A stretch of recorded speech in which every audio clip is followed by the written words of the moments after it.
Assalamualaikum warahmatullahi wabarakatuh. Halo teman-teman, pada kesempatan kali ini saya akan mempresentasikan mengenai perencanaan keuangan bulanan keluarga. Perkenalkan, nama saya Syafiq Ahmad dengan NIM 2019-021229, mahasiswa Prodi Manajemen Universitas Pembangunan Jaya.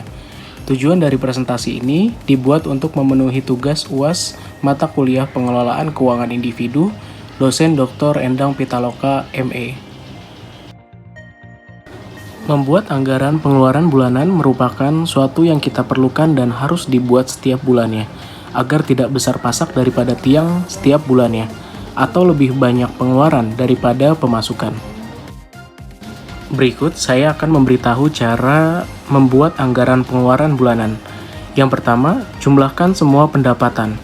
Yang kedua, buat daftar biaya bulanan seperti cicilan, biaya kebutuhan rumah, biaya sekolah anak, keperluan pribadi, asuransi, dan yang terakhir menabung atau investasi. Cara selanjutnya adalah kurangi biaya pengeluaran bulanan yang sudah dianggarkan dari penghasilan. Dan yang terakhir, sisa dari pengeluaran ditabung atau diinvestasikan. Selanjutnya, pada kasus ini, saya dan istri adalah seorang karyawan swasta yang bekerja di perusahaan swasta di Jakarta. Kami memiliki 2 orang anak, yang pertama berumur 10 tahun, dan yang kedua berumur 6 tahun. Kami memiliki rumah yang masih dalam masa cicilan di daerah Ciledug, Tangerang. Karena bapak dari istri saya sudah meninggal, jadi di sini kami tinggal bersama ibu dari istri saya sekaligus untuk membantu menjaga anak-anak kami di rumah saat saya dan istri saya bekerja. Saya dan istri bekerja sebagai karyawan swasta di Jakarta dan mendapatkan penghasilan jika dijumlahkan sebesar Rp18.700.000. Selanjutnya saya akan menjelaskan mengenai rincian anggaran pengeluaran bulanan yang telah saya buat. Jadi pengeluaran itu dapat dibedakan menjadi 2, yaitu pengeluaran tetap dan pengeluaran tidak tetap. Jadi pengeluaran tetap itu merupakan jenis pengeluaran yang waktu pembayaran dan besarannya selalu tetap. Misalnya pembayaran cicilan, biaya SPP sekolah, tabungan berjangka, dan biaya rutin lainnya. Ketika menerima gaji, kita bisa langsung menyisihkan uang dengan jumlah yang sama untuk pengeluaran tetap ini. Berikut merupakan rincian anggaran pengeluaran tetap yang telah saya buat. Selanjutnya adalah pengeluaran tidak tetap. Jadi, pengeluaran tidak tetap memiliki arti pengeluaran dengan waktu pembayaran dan nilainya tidak menentu. Sebagai contohnya, adalah pengeluaran biaya pulsa atau listrik, keperluan rekreasi atau hiburan, kebutuhan pribadi seperti berbelanja pakaian, atau keperluan lain yang sifatnya tidak bisa diprediksi.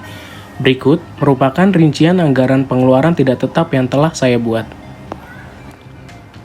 Setelah dibuat rincian anggaran pengeluaran, baik yang pengeluaran tetap maupun tidak tetap, selanjutnya adalah jumlah rincian anggaran pengeluaran tadi dikurangi dengan pendapatan yang kita peroleh.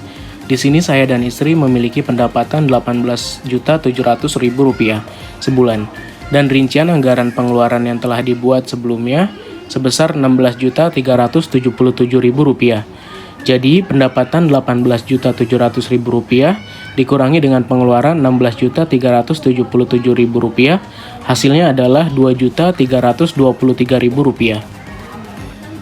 Setelah dikurangi anggaran pengeluaran bulanan yang telah dibuat tadi dengan penghasilan, sisa uang yang bisa kita saving adalah sebesar Rp2.323.000. Uang tersebut bisa digunakan sebagai tambahan dana darurat jika ada kondisi darurat, dan bisa juga biasanya saya gunakan untuk menabung seperti membeli emas ataupun berinvestasi di pasar modal. Selanjutnya adalah hindari kebiasaan boros serta mengeluarkan uang untuk hal-hal yang tidak perlu.